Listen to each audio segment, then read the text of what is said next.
Hey guys, Tom here with cellphonetrek.com. Today we have the Samsung Captivate. We're going to do a full camera review, show you all the different functionalities of the camera, why it's a really nice camera even though it's lacking an LED flash, and all the other different functionalities of contrast change, things of that nature that the camera has, and why that's also a benefit to you. So let's get into it. We have the AT&T Captivate, Samsung Captivate, a Galaxy S style phone running Android 2.1. Today's video is going to feature the 5 megapixel autofocus camera with no LED flash, but also on top of that the 720p recording capability. Really easy, just hit the button. There is no dedicated camera capture key. So what we'll go ahead and do here is we'll show you how to basic operation of the phone with the way it comes right out of the box. That's what we have here. To focus, you just tap the screen. Go ahead and we'll grab something to focus on here. Here's one of the remotes for my cameras. So we'll just tap it on here. You just tap the screen, it autofocuses. The little box will turn green, hit the camera capture key, and now you have a perfectly awesome photo of the device. To view your photo, go into setting, hit this menu button down here. Doesn't want to work. Hit this button right here. Here's the picture of said remote. You can double tap and you can explore what you're taking. So nice Panasonic. We'll focus up on it here. Doesn't like to autofocus. But as you can tell, extremely crisp, clear, 5 megapixel, beautiful. You read all that tiny little words that are right here. And even though, as you can tell, it's kind of dark right here, it lightens everything up because it absorbs, it has a slower shutter speed, so it allows more light to come in and brighten everything up. Plus, with the screen itself being a Super AMOLED, it's very bright. So let's go ahead, back up out of here. Again, real nice. We'll back up. Changing some options around. You have your shooting mode. You can change to beauty, a smile shot, with friends. Panorama's nice, you're taking pictures of a forest or something. Vintage, add me action shots. That's for people who are moving. It speeds up the shutter speed so you don't get a lot of blur motion. Cartoon, you're supposed to kind of pixelates everything into like a cartoon, but it doesn't turn out too well and everybody just comes out blurry. Your scene, portrait, landscape, night works real well. It slows the shutter speed down, allows more ambient light to flow in, and so it's really good. What I found for pictures of the night, the night line, if you're say you're on vacation to New York City and you can go into night, it'll slow the shutter speed down and you'll go ahead and get not only the lights, but you'll pick up the ambient light that's hitting the buildings as well. Maybe if you are on top of a bridge and traffic is moving around you, you hold this down and what that'll do is you'll get the streaks of light from the cars moving around, and that's how they get those moving, the roads of, the rivers of light that are roads at night in New York City or Los Angeles or something. It's because they leave that shutter open and the camera stays perfectly still. I took a camera class in college. That's about all I know, guys, sorry. Your exposure value, can let more light in, bring the light down. In your settings, outdoor visibility, focus mode, autofocus, you have a self timer, 2 seconds, 5 seconds, or even 10 seconds. 10 seconds is a long time. Your resolution, 5 megapixels, a wide 4 megapixel format as well. Same height, just a little different, or same width, just a little different height. You have the 3.2, 2.4, 2, 1.5, VGA quality 0.3, and 0.4, which is wide VGA. Get out of the resolution. White balance auto, effects, normal, we can go negative, black and white, or even sepia. Not a fan of that. ISO is auto. You can change your ISO to 100, 2, 4, or 8. Image quality, super fine, fine, and normal. I like super fine. The higher these are, the bigger the file sizes are. So that's gonna, you know, if you go down to the lowest quality of everything, you'll be able to theoretically take like, I don't know, 10,000 photos or 50,000 photos or something on here. It's just ridiculous. Blink detection is on, and the adjust, and you can adjust. This number up here on the right hand side tells you exactly how many photos you'll be able to take currently, and that is 8,496 with 5 megapixel set, and image quality is super fine. So this is definitely a lot.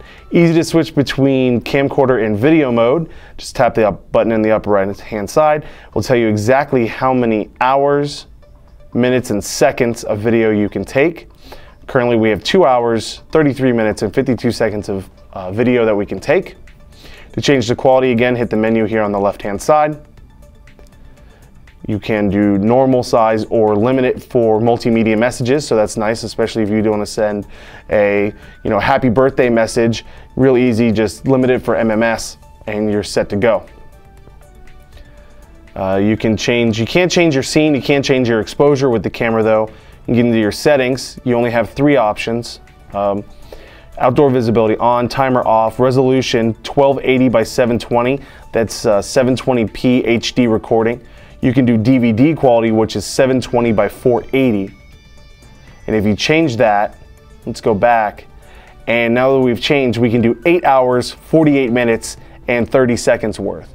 So a difference of 6 hours and 15 minutes and 38 seconds. It's pretty good off the top of my head, not remembering what the original number was. So just between those 2 resolutions. So definitely remember, do you need 720p recording, or do you just need something that's DVD quality? And again, regular DVD quality is still really, really nice. But we're gonna go to 720p. White balance effects, video quality, again, super fine, fine, and normal. Super fine, like me. Hey ladies. Anyways, and you're just, come in here, your guidelines, audio recording, you can turn that on or off. If you just want the picture, you can go ahead and add audio in later once you edit the, you know, videos. You can reset everything, and storage is going directly to phone because we don't have an SD card. But if you stick up to a 32 gigabyte micro SD card into the Captivate, you can store your photos and video there. So go home. Real easy. We'll give you an example. We'll go ahead and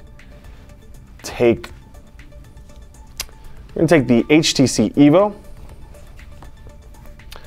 and we will go ahead, come here you, we're going to go into YouTube. We're going to record a, whoa, the phone's upside down.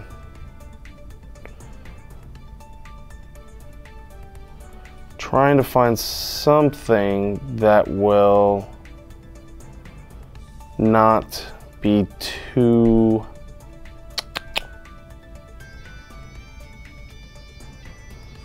okay, this is Gymkhana. It's probably, hope to God it's racing. You do have zoom. You have up to 4 times digital zoom. It's just my thumb right there. So we'll bring this back.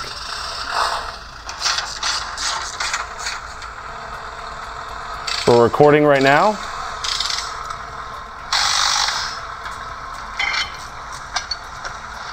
As it's recording, you'll see that you have this little number, and it just tells you how many kilobytes you're using.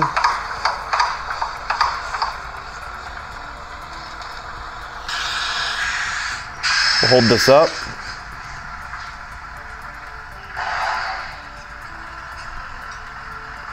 And as you guys are watching it here, you guys can see it. All right, we got about 30 seconds worth here.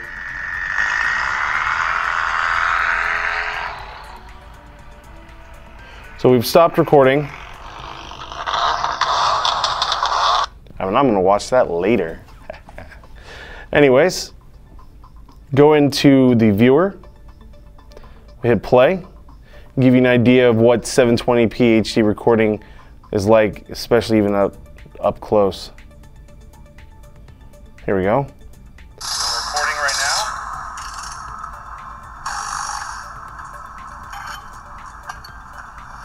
As it's recording, you'll see that you have this little number, and it just tells you how many kilobytes you're using. Again, listening to it, but as you can tell, I mean, you may not be able to see the clariness of the actual video itself, but if you look at the outside of the edges here, just super crisp, super defined. You look at the fingers, you look at the outside of the phone. You guys can see it. Real nice. Right, we got about 30 You can see the reflection actually in the screen. Picks up the sound fairly well. So there we go. Again, just a super nice, super easy to use. And if you want to go ahead and share this, look, I'll go ahead and you can share this via YouTube, messaging, Gmail, Bluetooth, all share. I'd like to have seen Facebook on here. I'd like to be able to take photos and put it directly to Facebook, but they don't have that option available. It's probably something to do more on the Facebook side of things. If it was real easy to take photos and upload it directly to Facebook, I'm sure their servers would be inundated with the dumbest, stupidest videos of all time. So I don't really blame them for that, and that's why we have the, you can upload it directly to your YouTube account and then direct the link from there into your Facebook. So again, an extra one-step process, but not too difficult. Overall, I'd say this is one of the best cameras available for any phone out there. There are a few phones out there with better cameras. I'd have to say the Droid X and the Evo are right up there next to one another as well, so it's something to check out. But for AT&T, I like the ability that I can play with things. The iPhone 4 has a very nice camera as well. However, you can't change any of the settings, and sometimes you're just not in optimal areas because it only uses everything auto. Sometimes you have to force change things to get the best or maybe even cool shots, leaving the shutter speed open to go ahead and get, some blurry lines in there. Maybe you want that, and you don't have that, option to play around with in the iPhone 4. So that's why I have to say the Captivate has even a much better camera than the iPhone 4. Again, my name is Tom with cellphonetrek.com. Go to cellphonetrek.com for all your latest cell phone news and reviews. We're also on Facebook and Twitter. Check us out there. Thanks for watching this video, and I hope you have yourself a great day.